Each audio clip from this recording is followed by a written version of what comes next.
हमें अपने घरों को कोशिश ये करनी चाहिए कि बजाय इसके कि हम डिज़ाइन एलिमेंट पे इतना ज़्यादा जोर दें, हमें इसको क्लाइमेटिकली फ्रेंडली बनाना चाहिए। हमें बिल्डिंग डिज़ाइन करते हुए उसकी ओरिएंटेशन और फिर उसके बाद उसकी ओपनिंग्स का ख़ास ख्याल रखना चाहिए। या हमारी सोसाइटी में ये कंसिडर किया जाता है कि छोटे घरों पे शायद ये बातें अप्लाई नहीं होती, जबकि ऐसा नहीं है। नॉट गोइंग क्लाइमेटिकली फ्रेंडली की सबसे बड़ी वजह है उसका एक्सपेंस है।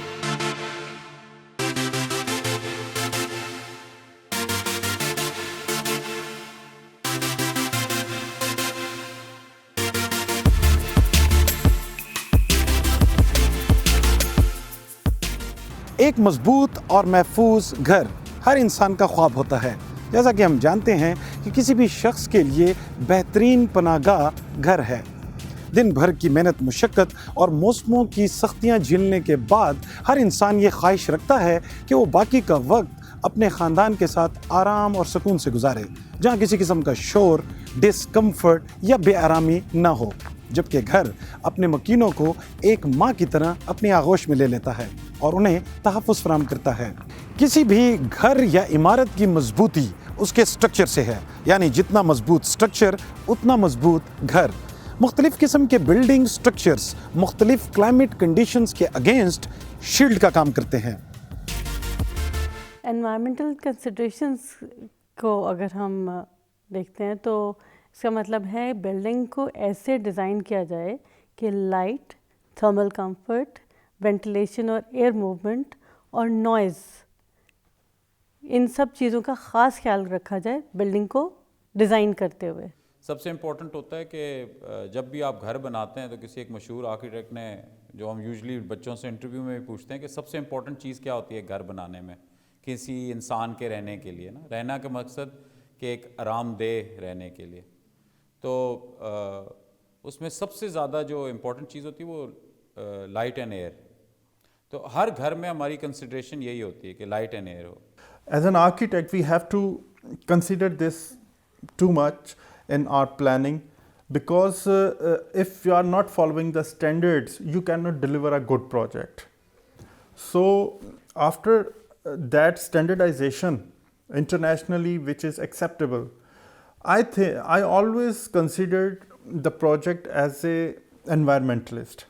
मैं उसको ज़रूर देखता हूँ कि मैं अब इसमें किस तरह के मटेरियल यूज़ कर रहा हूँ, मैं इसको एम्बेडेड एनर्जी जो है उसको किस हद तक मिनिमाइज़ करूँगा, उसमें लाइट इनटेक कितनी लूँगा, उसकी क्रॉस वेंटिलेशन रखूँगा, क्या उसको HVAC पे मैक्सिमम हम लेके जाएंगे, ये वो तमाम। और HVAC पे भी करेंगे तो हम चिलर, वाटर बेस्ड चिलर को यूज़ नहीं करेंगे, हम एयर बेस्ड चिलर को यूज़ करेंगे, क्योंकि water based chiller environmentally the waste of the water, again ये तमाम पॉइंट्स जो हैं as an architect, as an environmentalist सोचना एक बड़े प्रोजेक्ट के लिए बहुत ज़रूरी है। बिल्डिंग बनाते हुए सबसे पहले तो हमें बिल्डिंग के ओरिएंटेशन का ध्यान रखना बहुत ज़रूरी है। इसके अलावा इन तमाम ये जो हमारी एनवायरमेंटल कंसिडरेशंस हैं, इनको जहन में रखते हुए हमें बिल्डिंग को डिज़ाइन करना होता है। हमें बिल्डिंग डिज़ाइन करते हुए उसकी ओरिएंटेशन और फिर उसके बाद उसकी ओपनिंग्स का ख़ास ख्याल रखना चाहिए। ओपनिंग्स माने बिल्डिंग की खिड़कियाँ और दरवाज़े। खिड़कियाँ दरवाज़े बहुत ज़रूरी हैं एक घर की डिज़ाइन में, क्योंकि इन्हीं खिड़कियों और दरवाज़ों से हमें लाइट, वेंटिलेशन और सनलाइट हमें मिलती है, और वेंटिलेशन और मैक्सिमम हम डे लाइट का इस्तेमाल कर सकते हैं। और फ्रेश एयर मूवमेंट अगर नहीं होगी, कमरा बंद होगा, इसमें कोई खिड़की या दरवाज़ा ऐसा ओपन नहीं होगा जो हमें बाहर का और अंदर का हम डिफरेंस देख सकें और बाहर को रिलेट कर सकें, तो हम एक बंद कमरे में बिल्कुल ऐसे होंगे जैसे किसी डरबे में बंद हैं, और हम बहुत जल्दी उकता जाएंगे, बोर्डोम में चले जाएंगे और हमें नींद की कैफियत तारी हो जाएगी। लोगों में डिप्रेशन बहुत ज़्यादा आ जिन लोगों के घर बंद होते हैं उन लोगों में डिप्रेशन एक बहुत आम सी बीमारी है। और यही अगर हम बाहर देख सकते हों, बाहर ग्रीनरी है, दरख्त हैं, परिंदे हैं, हमें नज़र आ रहे हैं, घर के अंदर बैठे हुए, बारिश है, धूप है, जो भी, तो आप अंदर रहते हुए बहुत एक हेल्दी लाइफ गुजार सकते हैं। हाय मैडम, जैसे ही हम घर में एंटर होते हैं आप देख रहे हैं कि बाहर लॉन और एनवायरनमेंट से हम डिस्कनेक्ट नहीं होते। Again we have the big window and outside ये विंडो एक तो हमें बाहर के एनवायरनमेंट से डिस्कनेक्ट करके, दूसरा क्रॉस वेंटिलेशन बहुत बेहतर है। इस एरिया में हमें एक वेंचुरी इफेक्ट मिलता है, जिससे आपको फीलिंग आती है कि यहाँ पे मूवमेंट है। दीवारें दो तरह की होती हैं, एक्सटर्नल वॉल्स यानी बैरूनी दीवारें और इंटरनल वॉल्स यानी अंदरूनी दीवारें। बैरूनी दरवाजे और खिड़कियां एक्सटर्नल वॉल्स पर होती हैं। चूंकि एक्सटर्नल वॉल्स का आउटर क्लाइमेट से डायरेक्ट एक्सपोजर होता है, इसलिए उनकी थिकनेस इंटरनल वॉल्स से ज़्यादा रखी जाती है, जबकि इंटरनल वॉल्स रूम्स की डिवीजन के लिए बनाई जाती हैं, इसलिए उनकी थिकनेस कम होती है। यहाँ पर चंद बातें जानना निहायत ज़रूरी हैं, जैसा कि एक्सटर्नल वॉल्स और इंटरनल वॉल्स की थिकनेस कितनी होनी चाहिए, क्या ये वॉल्स हीट इंसुलेशन में मददगार साबित होती हैं, इंटरनल वॉल्स को किन किन मटेरियल से बनाया जा सकता है, क्या हम एक्सटर्नल वॉल्स को वेदर रेजिस्टेंस बना सकते हैं, विंडोज़ का साइज़ कितना होना चाहिए और इनकी डायरेक्शन क्या होनी चाहिए। ज़्यादातर ये होता है कि जब कोई डिज़ाइन करता है तो मोस्टली डिज़ाइन पे बहुत ज़ोर दिया जाता है। यहाँ पे क्लाइमेटिक कंसिडरेशन पे इतना ज़्यादा ज़ोर नहीं दिया जाता। और किसी भी इलाके के आर्किटेक्चर को समझने के लिए सबसे इम्पॉर्टेंट होता है कि उनके हिस्टोरिकल आर्किटेक्चर देखा जाए कि वो किस तरह था, क्योंकि उस ज़माने में कुछ था नहीं, इसलिए उनकी सारी कंसिडरेशन जो होती थी वो क्लाइमेट पे डिपेंड करती थी। अब जिधर भी आप जाएंगे दुनिया में, पुराने जहाँ आप बिल्डिंग्स देखेंगे तो उनके उस लिहाज से बने हुए हैं कि भाई वहाँ का क्लाइमेट किस तरह का था। अगर यूरोप जाएंगे तो वहाँ देखें किस तरह किया जाता है। उनका भी कोशिश होती है कि क्योंकि उनके विंटर्स लंबे होते हैं तो वो कोशिश होता है कि गर्म रहे मोस्ट ऑफ द टाइम, ठीक है, सन फेसिंग हो मैक्सिमम टाइम पे, साउथ वेस्ट साइड पे वो विंडोज़ हों, बड़ी हों, ये हो। लेकिन जब इस तरफ आते हैं हमारी तरफ जहाँ क्लाइमेट गर्म हो जाता है ज़्यादा, जिसमें 70% ऑफ द ईयर हमें गर्मी होती है और 30% ऑफ द ईयर हमें ठंड मिलती है। ऑल्दो बड़ी एक्सट्रीम्स पे है, पाकिस्तान उन मुल्कों में से है जिधर एक वक्त पे चारों क्लाइमेट्स मिल सकते हैं कि आप समर्स में अभी दी अदर डे मुझे किसी ने वीडियो दिखाई कि जी समर्स में जब नीचे के हिस्से में 40-50 डिग्री सेंटीग्रेड था तो चित्राल में एक लेक है, वहाँ पे बर्फ़ पड़ रही थी। तो ये वो ऐसी जगह है। लेकिन ऑब्वियसली हर जगह को देख के कंसिडरिंग इस्लामाबाद, तो यहाँ पे भी एक्सट्रीम होती है। जब ठंड होती है तो बहुत ज़्यादा ठंड होती है और ड्राई ठंड होती है, और जब गर्मी होती है तो बहुत सख्त गर्मी होती है।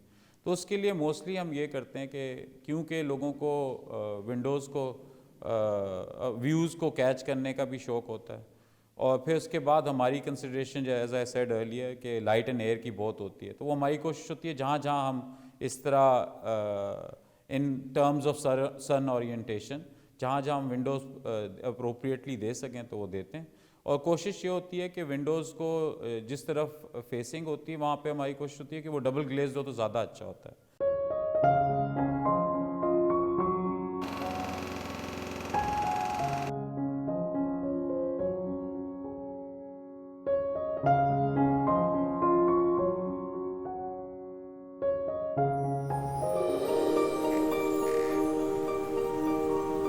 ये घर अब तकरीबन अपने कंप्लीशन के मराहिल पे है।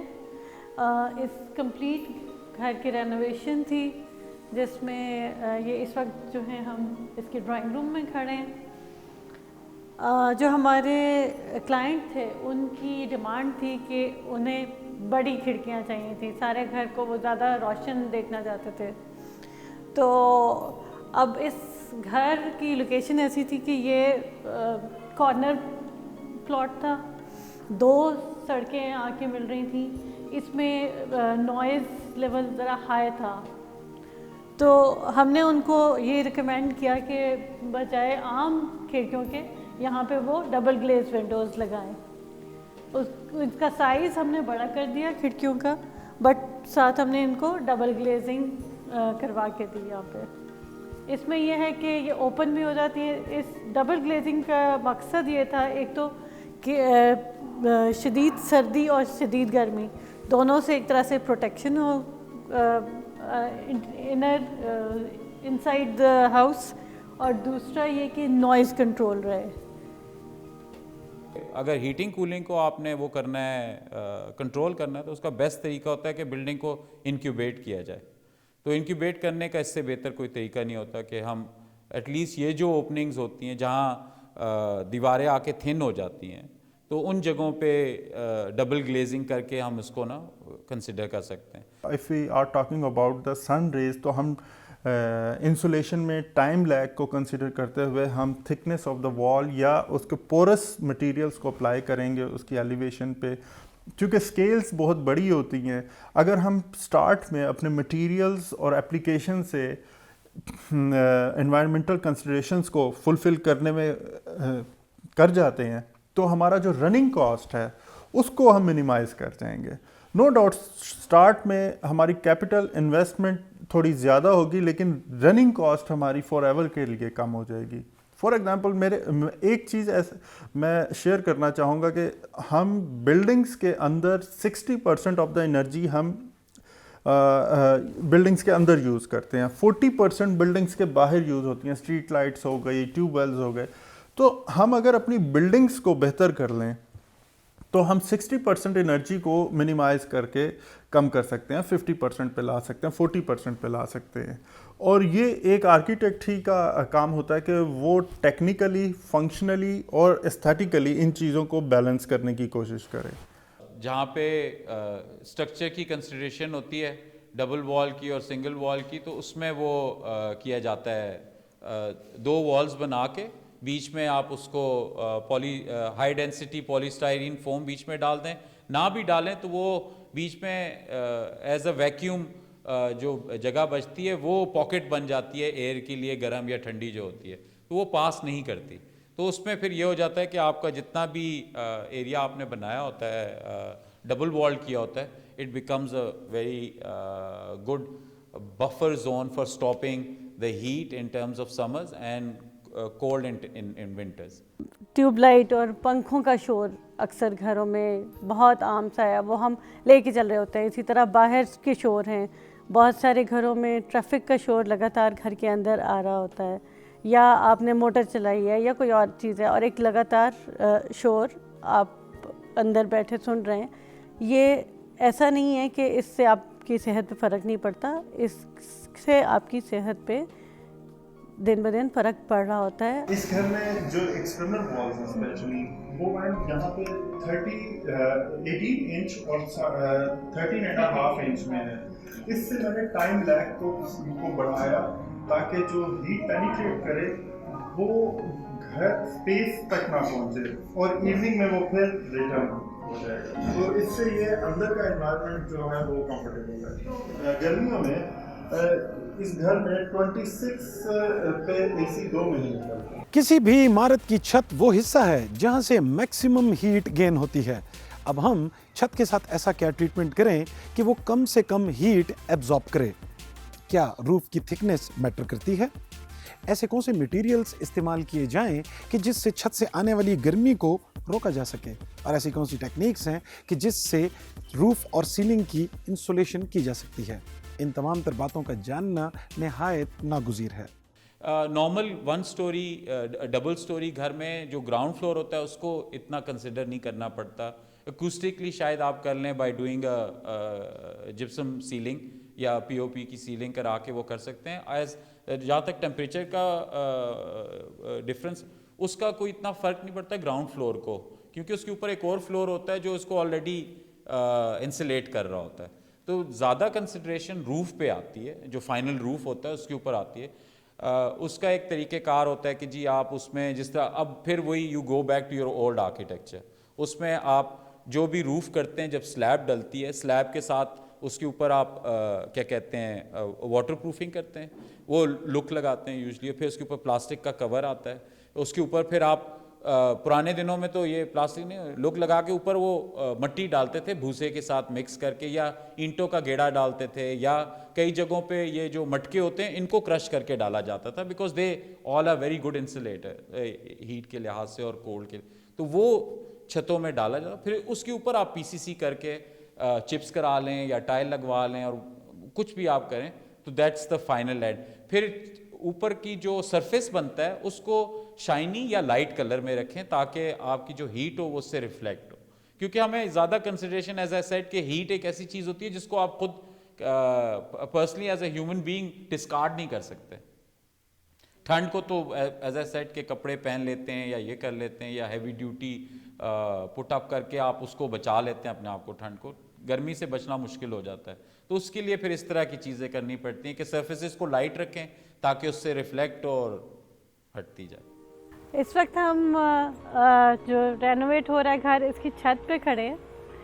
अब इस छत पे अगर हम देखें तो सबसे ज़्यादा सूरज की रोशनी, सूरज की किरणें यहाँ पड़ती हैं। गर्मियों में बहुत ज़्यादा गर्मी यहाँ पे होती है। अगर हम इसको प्रॉपर्ली बनाएंगे नहीं, इसको प्रॉपर्ली सरफेस नहीं करेंगे, तो या कंक्रीट की छत ही सिंपल रहने देंगे, तो मैक्सिमम हीट जो है वो छत से ही हमारे फर्स्ट फ्लोर पे जाएगी। तो इसके लिए बेहतर यह है कि हम इसको भी ट्रीट करें। एक इसका अच्छा तरीका ये है कि हम मुनासिब खर्चे में वाइट सीमेंट प्लास्टर करें ताकि सनरेज जो हैं वो रिफ्लेक्ट होके यहाँ से वापस चली जाएं और कम हीट एब्जॉर्ब हो नीचे बिल्डिंग में। मोस्टली हमारे माशरे में या हमारी सोसाइटी में ये कंसिडर किया जाता है कि छोटे घरों पे शायद ये बातें अप्लाई नहीं होती, जबकि ऐसा नहीं है। ये सोच की बात है और टेक्नोलॉजी या इम्प्लीमेंटेशन की बात है।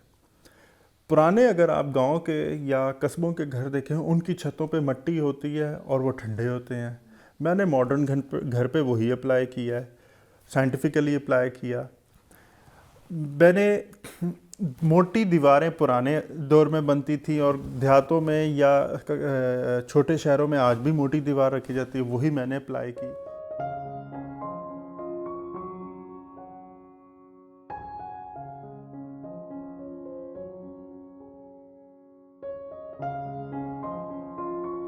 जी, ये मैंने रूफ टॉप पे ग्रीन लैंडस्केपिंग और ग्रीन एरियाज डेवलप किए और इससे हीट इंसुलेशन का मुझे इतना अच्छा रिजल्ट मिला कि सर्दियों में घर गर्म और गर्मियों में घर ठंडा, और इट कॉस्ट नथिंग। इसमें जो ग्रीनरी की वजह से रूफ टॉप पे जो एक एस्थेटिकली एक फीचर ऐड होता है, एस्थेटिकली जो फीचर ऐड होता है वो आपके सामने कि कितना एक इसकी वैल्यू को में एडिशन है। इसमें आप ये देख रहे हैं, ये मैंने ड्रेन सिस्टम रखा है। जब भी इसको डेवलप किया जाए तो ये ड्रेन सिस्टम देना ज़रूरी है ताकि जब बारिश हो और यहाँ पे चूँकि बारिशें बहुत ज़्यादा होती हैं तो पानी इन्हीं ड्रेन्स के थ्रू अपने ड्रेनेज में पहुँच जाए। ये रूफ टॉप बनाने के लिए तो आप इसकी क्या इसको सबसे पहले तो हमने वाटरप्रूफ किया, बिटुमेन और पॉलीथीन। उसके बाद हमने एक मटेरियल आता है रूफ ग्रिप के नाम से, उसको यहाँ अप्लाई किया। वो अप्लाई करने के बाद इट्स कम्प्लीटली वाटरप्रूफ। उसको हमने चेक किया, चेक में जब हमें रिजल्ट ठीक मिले तो हमने ये इसके पैचेस या रेक्टेंगल्स इसमें डेवलप किए और उसमें मिट्टी को भर दिया। तो from last 2 years we are enjoying the comfort of the environment. Because of this we are very happy कि गर्मियों में हमें एसी बहुत कम यूज़ करना पड़ता है और सर्दियों में हीटर बहुत कम यूज़ करते हैं।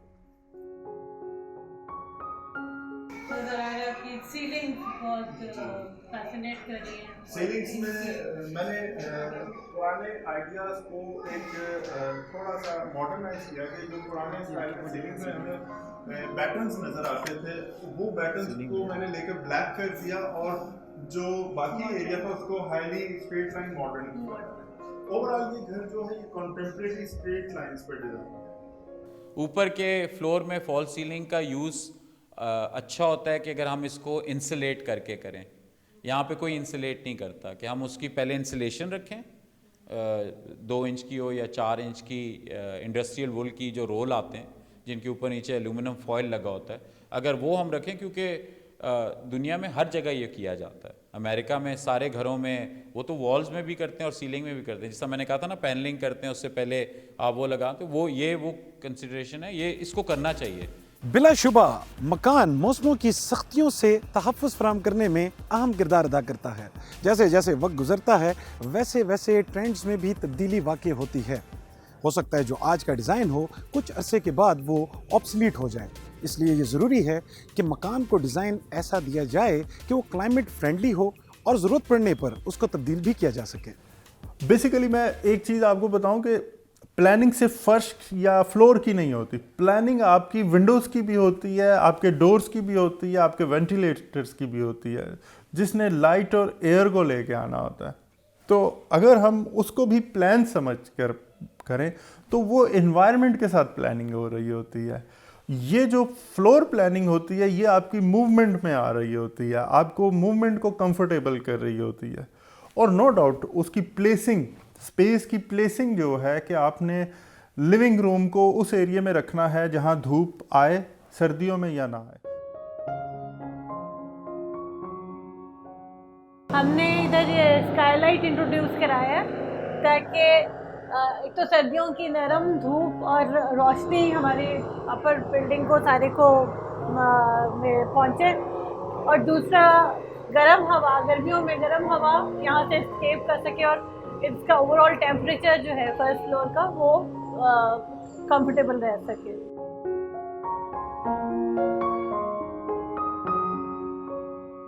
ये रेन वाटर हार्वेस्टिंग टैंक है, ये हमने बनाया है ताकि जो बारिश का पानी ओवरफ्लो होता है इसे ज़ाया होने से बचाया जा सके। और इसमें करते ये हैं कि जितना भी हमारे पर नालों का पानी है या बारिश का ओवरफ्लो है वो पानी छत से पर नालों के ज़रिए इकट्ठा होके पाइप्स के थ्रू इसके अंदर डाला जाता है, और फिर ये पानी हम यूज़ कर सकते हैं गार्डनिंग के लिए, अपनी गाड़ियाँ वॉश करने के लिए, इवन वॉशरूम्स के टैंक में इस्तेमाल करने के लिए। ओल्ड बिल्डिंग में क्योंकि सारा राउंड शेप में था और एंगल शेप में था, और उस वक्त के जो स्टाइल था उस वक्त राउंड कॉलम्स थे।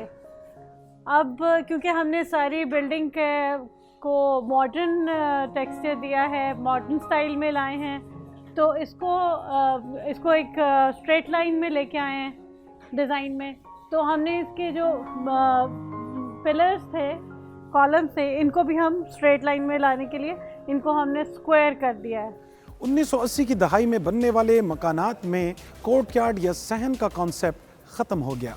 ये वो दौर था जब टेलीविज़न हर घर का एक फ़र्द बन गया और टेलीविज़न को रखने के लिए एक इजाफी कवर्ड एरिया रिक्वायर्ड था जिसे टीवी लॉन्च का नाम दिया गया।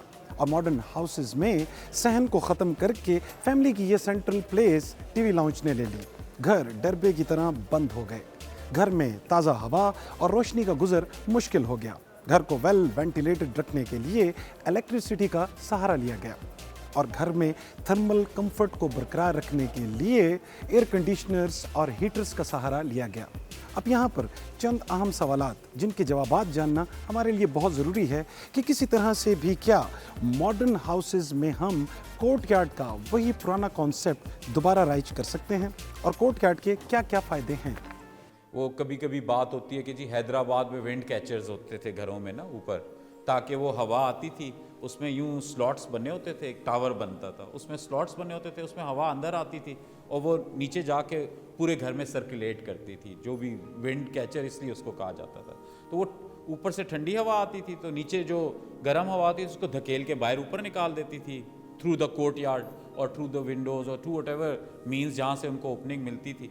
तो उससे ये क्या होता था कि घर ठंडे रहते थे। अब यही कंसिडरेशन जितने भी अरबी सहराई इलाके हैं उन सब में ये आज तक के घरों में है, पुराने घरों में होता था, तो उन्होंने उनको उसी तरह प्रिजर्व रखा है। जो उनकी पुरानी हवेलियाँ थी उनमें ये सब कुछ होता था। इवन हमारी हवेलियों में भी कुछ हद तक होता था। कोर्टयार्ड्स का ये होता था कि जिस तरह एक विंड कैचर होता है, कोर्टयार्ड भी एक तरह का विंड कैचर होता है कि जी ठंडी हवा आती है, वो सारे एरिया में सर्कुलेट करती है, गर्म हवा को ऊपर निकाल के ले जाती है। तो इसलिए ही वो पूरे घर को भी, क्योंकि घर में जहाँ कोर्टयार्ड होता है वहाँ कमरों के सामने शेड ज़रूर होता है, वरांडा होता है, तो वो घरों को भी ठंडा रखता है और एज ए एयर टनल भी काम करता है, जिससे सारी वो हीटिंग कूलिंग वाला आपका सिलसिला ठीक रहता है घर का नेचुरली।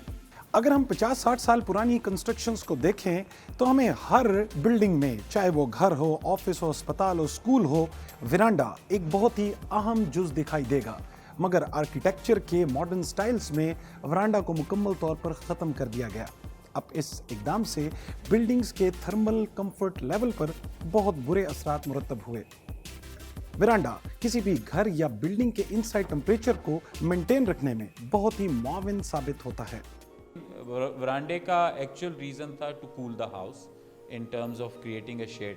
90% बैरक्स जो बनी थी अंग्रेज़ों के ज़माने में, उन सब में सामने वरांडे होते थे।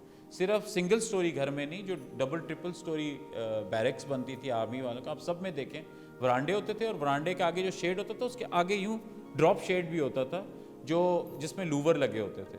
उससे ये होता था कि बारिश भी बाहर रहती थी और सनलाइट भी डायरेक्ट आपकी विंडो को या रूम्स को हिट नहीं करती थी। अगर हम पुरानी बिल्डिंग्स को देखें तो हमें इनमें खिड़कियों और रोशनदानों के ऊपर शेड्स नजर आएंगे। ये शेड्स ना सिर्फ गर्मियों की धूप और बारिश की बौछार को अंदर आने से रोकते थे, बल्कि सर्दियों की नर्म धूप और सूरज की तिरछी शुआओं को अंदर तक ले जाने में भी मददगार साबित होते थे। मगर मॉडर्न बिल्डिंग डिज़ाइन ने शेड्स को मुकम्मल तौर पर ख़त्म कर दिया, जिसकी वजह से बनने वाली नई इमारतें पहले जैसी एनवायरनमेंट फ्रेंडली नहीं रहीं। क्या हम नए बिल्डिंग डिज़ाइन में शेड्स को दोबारा राइज करवा सकते हैं? क्या ये वर्टिकल लूवर्स और हॉरिजॉन्टल लूवर्स शेड्स की नई अक़साम हैं? और शेड्स बिल्डिंग की किस डायरेक्शन में देनी चाहिए? ये सब कुछ जानना इमारत बनाने से पहले बहुत ज़रूरी है।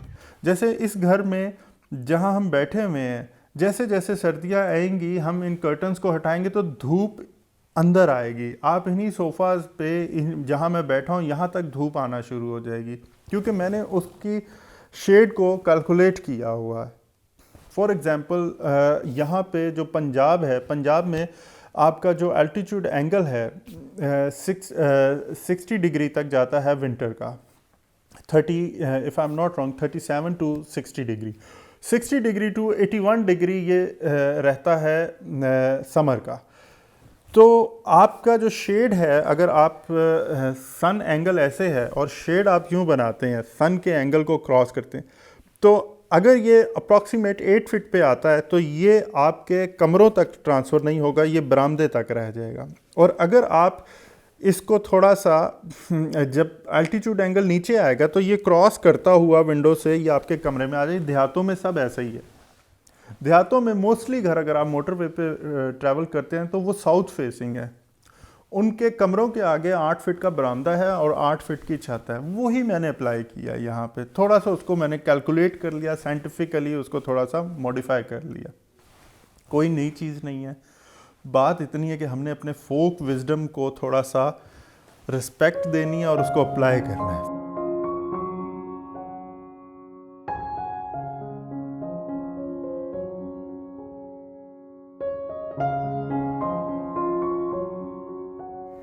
ये घर को जैसे आप देखते हैं, इसमें आपको टेरेसेस का एक लेवल्स का फील आना शुरू होगी। मैंने इन लेवल्स को बिल्कुल डिस्टर्ब नहीं किया, घर को इन्हीं लेवल्स पे इवॉल्व करने की कोशिश की है। छोटी छोटी सी चीज़ें हैं जो मैं एक्सप्लेन करूँगा आपको। फॉर एग्जांपल ये पेबल्स जो मैंने रखे हैं, ये थ्रू आउट पेबल्स चल रहे हैं घर में। ये बेसिकली रेन वाटर ड्रेन है कि इन घास अगर होता तो इस पानी को रोकता, लेकिन इन पेबल्स में से पानी बारिश का होता हुआ ये आगे ग्रेटिंग तक पहुंच जाता है। ये इस तरह की छोटी छोटी कंसिडरेशंस इस घर में रखी गई। इसी तरह अगर ये शेड आप देख रहे हैं तो इस शेड की जो डेप्थ है, जैसे मैं इस डेप्थ की वजह से समर में हमें सन नहीं मिलता अंदर में, तो अंदर का एरिया ठंडा रहता है। लेकिन जैसे ही ये अब विंटर आ रहा है तो ये सूरज इस विंडो को क्रॉस करके अंदर लिविंग रूम तक जाएगा। और एक मेरा कॉन्सेप्ट था कि लिविंग रूम से लॉन का कनेक्शन होना चाहिए, क्योंकि जितनी आपको लूअर्स में विंडो मिल रही है ये सब स्लाइड हो जाती है। तो कोई फंक्शन है या बाहर मौसम अच्छा है तो आप कर्टन्स को हटा दें तो you are connected with the outside living room. तो I think living room basically living तभी है और अलाइव या लाइवली तभी है कि आप आउटडोर से कनेक्टेड हो जाए। घर एक ऐसी जगह है जहां पर इंसान सुकून पाता है। अब जब भी कोई घर या इमारत बनाई जाए तो बहुत सारी बातों का ख्याल रखना बहुत ज़रूरी है, जो कि न सिर्फ उस घर या इमारत के लिए ज़रूरी है बल्कि इंसान की सेहत के लिए भी बहुत नागुज़ीर है। अब घर बनाते वक्त चाहे वो फर्श हो, चाहे वो छत हो, दीवारें हों, दरवाजे हों, शेड्स हों या खिड़कियां हों या फिर सहन हो या वरांडा हो, इन सब चीज़ों को बनाते वक्त आपके जहन में दो बातें लाजमी होनी चाहिए। नंबर एक, ह्यूमन कंफर्ट का ख्याल रखना निहायत ज़रूरी है, और दूसरी बात कि एनवायरनमेंट फ्रेंडली उस इमारत या घर को होना बेहद ज़रूरी है। ऐसी इमारतें या घर बनाए जाएं जो कि सालों तक इंसान को तहफ़्फ़ुज़ फराहम करें, और इस हवाले से आपको माहिरीन की राय लेना निहायत ज़रूरी है। इसी के साथ ही अपने मेज़बान फ़ख्र ज़मान को दीजिए इजाज़त। अल्लाह हाफ़िज़।